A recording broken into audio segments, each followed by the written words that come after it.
Good morning, students. Today we will discuss Computer Science Overview, chapter number 1 from class 11th. So let's start. First, we will discuss our objectives. First is Introduction of Computer System, Basic Computer Organization, Mobile System Organization, Types of Software. What is basic computer organisation? तो इसको discuss करते हैं. It refers to logical structure of a computer describing how its components are connecting to one another. यानी कि ये एक logical structure है computer system का, जिसमें कंप्यूटर के सभी कंपोनेंट्स कनेक्टेड होते हैं एक दूसरे से. Computer follow the IPO principle, that is input process output. It means computer input accept करता है यूजर से, उसको प्रोसेस करता है और उसको प्रोसेस करने के बाद यूजर को आउटपुट जनरेट करके देता है. तो a certain input is process to generate specific output. अब बात करते हैं बेसिक कंप्यूटर ऑर्गेनाइजेशन के ब्लॉक डायग्राम की, कि हम किस तरह से कंप्यूटर हमारे वर्किंग प्रोसेस में हेल्प करता है. जो इनपुट यूज़र देता है और जो उसको प्रोसेसिंग में डेटा को प्रोसेस किया जाता है और उसके बाद आउटपुट के रूप में उसको डिस्प्ले किया जाता है. तो उसके लिए जो बेसिक डायग्राम है वो आपके सामने है. सबसे पहले हम देखेंगे, सबसे ऊपर लिखा हुआ है प्रोसेसर और CPU. प्रोसेसर और CPU, तो इसका मतलब क्या है? Central processing unit. It controls और direct all the instructions, all the commands to the computer system. ये जितनी भी कमांड कंप्यूटर में होती हैं वो सभी CPU के द्वारा ही डायरेक्ट की जाती हैं. इसके कंपोनेंट्स हैं, जो CPU है उसके कुछ पार्ट हैं, सब पार्ट हैं जिनको हम कंपोनेंट्स बोलते हैं. वो हैं ALU, arithmetic and logic unit. इस arithmetic operations like addition, subtraction, multiplication, division, ये सभी ऑपरेशन आपके कंप्यूटर में ALU की हेल्प से होते हैं. Less than, greater than, less than equal to, greater than equal to, like this. इस तरह से जितने भी ऑपरेशन है, ये लॉजिकल ऑपरेशन है, ये सभी ALU ही करता है. उसके बाद करते हैं रजिस्टर्स की बात. रजिस्टर्स टेम्प्रेरी स्टोरेज के लिए है. जब कंप्यूटर में आपका कोई भी डेटा टेम्प्रेरी स्टोर होता है तो in the form of registers होता है. उसके बाद बात करते हैं control unit. Control unit is use to control overall activities of the computer system. जितनी भी एक्टिविटी कंप्यूटर में हो रही है, चाहे वो इनपुट हो, चाहे वो प्रोसेसिंग हो, चाहे वो आउटपुट हो, उनको सभी को कंट्रोल करने का काम है कंट्रोल यूनिट का. तो ये तीनों कंपोनेंट्स आपके CPU के हो गए हैं. उसके बाद बात करते हैं बस. बस का मतलब क्या है? This is the electronic pathway by which all the devices are connected. ये एक ऐसा पाथ है जिसमें सभी डिवाइसेज आपकी कनेक्टेड हैं. इसमें नीचे लिखा है IO, इनपुट आउटपुट. जितने भी इनपुट आउटपुट डिवाइसेज हैं वो भी सभी आपकी इस बस से कनेक्टेड हैं. मैं थोड़ा सा टेक्निकल भाषा में बता देता हूँ आपको कि बस क्या है. जब भी आप किसी भी केबल को कनेक्ट करते हैं तो उसमें इलेक्ट्रिसिटी सप्लाई होती है, but in the case of बस आपका डेटा सप्लाई होता है. तो जितनी भी इनपुट से जो भी डेटा आएगा वो प्रोसेसिंग के लिए जाएगा, थ्रू द बस जाएगा. जब वो बस के थ्रू CPU के पास गया, CPU ने उसको प्रोसेस किया, उसके बाद वो आउटपुट यूनिट पे बस के ही द्वारा आता है. तो इस तरह से आपका कंप्लीट कंपोनेंट्स कंप्यूटर के जो हैं वो कवर होते हैं. एक लास्ट कंपोनेंट्स है हमारा मेमोरी. हम बात करते हैं मेमोरी की. तो मेमोरी हमारे पास दो तरह की मेमोरी होती हैं. First is primary, second is secondary. तो primary memory is also called main memory and the secondary memory is also called auxiliary memory. Primary memory में जो डेटा है वो टेम्परेरी स्टोर होता है और सेकेंडरी मेमोरी के अंदर डेटा परमानेंटली स्टोर होता है. चलिए आगे चलते हैं. इनपुट यूनिट क्या है उसके बारे में एक बार डिस्कस करते हैं. Computers take coded information via input unit. The most famous input device is keyboard. Whenever we press any key, it is automatically being translated to corresponding binary code and transmitted over a cable to memory और processor. Computer coded form में data लेता है क्योंकि computer हमारी भाषा को नहीं समझ पाता है. It's understand only the binary language. तो उसको 0-1 की फॉर्म में कन्वर्ट करते हैं ट्रांसलेटर, उसके बाद वो उसको प्रोसेस करता है. इस तरह से आपका डेटा ट्रांसलेट होता है और वो एक कीबोर्ड के थ्रू मेमोरी और प्रोसेसर के पास जाता है। तो एग्जाम्पल हैं इनपुट के कीबोर्ड, माउस, माइक्रोफोन। अब बात करते हैं CPU। The CPU is the main control centre and the processing unit. It is also called the brain of computer as it guides direct control govern the performance of the computer. आपके computer में जितनी भी commands हैं, जितनी भी operations हैं, वो सभी को कंट्रोल करता है CPU। उन सभी को डायरेक्ट करना, कंट्रोल करना, उनको गवर्न करना, यानी कि किस तरह से कौन सी डिवाइस काम करेगी, वो सारा काम CPU का है। उसके बाद CPU के कंपोनेंट्स जैसे हमने अभी डिस्कस किए हैं, arithmetic and logic unit, control unit and registers. बात करते हैं मेन मेमोरी की।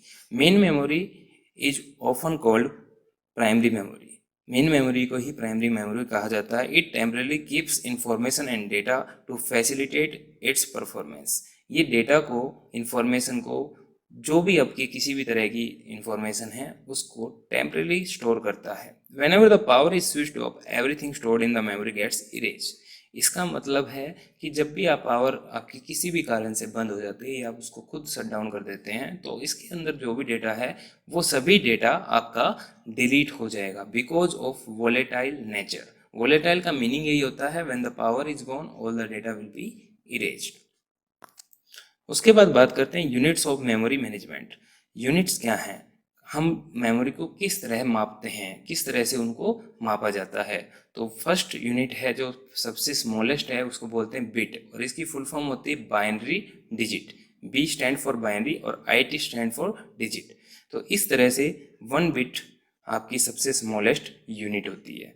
फिर 8 बिट्स के अंदर 1 बाइट होता है, यानी कि अगर 8 बिट्स को मिला दिया जाए तो उससे क्या बनता है, 1 byte, and byte is the second smallest unit. इसी तरह से 1024 बाइट से 1 KB बनता है, किलोबाइट। 1024 KB से 1 मेगाबाइट बनता है, और 1024 मेगाबाइट से 1 गीगाबाइट बनता है। इसके बाद भी फर्दर हमारे काफ़ी इनपुट यूनिट की बात करते हैं। तो जितना भी डेटा स्टोर करने के लिए हमारे पास यूनिट्स हैं, उसमें एक यूनिट और आती है जिसका नाम है TB, टेराबाइट। तो 1 GB जो आपका डेटा है, उससे जो नेक्स्ट हमारी यूनिट है वो है टेराबाइट। तो 1 TB इक्वल टू 1024 GB। अब बात करते हैं parts of main memory. Main memory के क्या पार्ट्स हैं? तो random access memory and the ROM, read only memory, these are the 2 parts. Random access memory is used to store the program and data being used by the CPU in real time। यानी कि आपका computer जब चल रहा है, जब आप processing कर रहे हैं, जब आपका एग्जीक्यूशन हो रहा है, उस टाइम पे जो भी डेटा आपका स्टोर होता है वो रैम में होता है, और it is temporary in nature. RAM के अंदर रीड और राइट दोनों ऑपरेशन परफॉर्म होते हैं। टाइप्स ऑफ रैम की बात करते हैं, static and dynamic. Static RAM stand for SRAM and dynamic RAM stands for DRAM। These are made up of flip-flops and offer faster access time than DRAM। ये आपके जो SRAM हैं वो DRAM से ज़्यादा फास्ट होती हैं, और फ्लिप-फ्लॉप की फॉर्म में ये बनी होती है। फ्लिप-फ्लॉप का मतलब होता है 0-1 की फॉर्म में, टॉगल इफेक्ट भी होता है इसके अंदर। उसके बाद बात करते हैं डायनेमिक। डायनेमिक जो हैं वो ट्रांजिस्टर और कैपेसिटर से बनी होती है।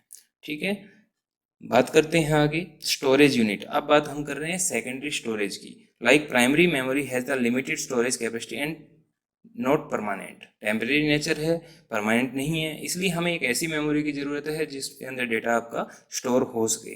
तो इसके लिए हमारे पास है सेकेंडरी स्टोरेज। तो इसके लिए हमारे पास वेरियस टाइप्स के सेकेंडरी स्टोरेज डिवाइसेज हैं, like hard disk, CD, compact disk, DVD, digital versatile disk, flash memory like pen drive and Blu-ray disc। These are the example of storage unit that is secondary storage unit। अब hard disk की बात कर लेते हैं। Hard disk क्या होती है? Hard disk के अंदर डेटा आपका काफ़ी डिस्क के अंदर, यानी मल्टीपल डिस्क के अंदर स्टोर होता है, जिनको हम प्लेट भी बोलते हैं।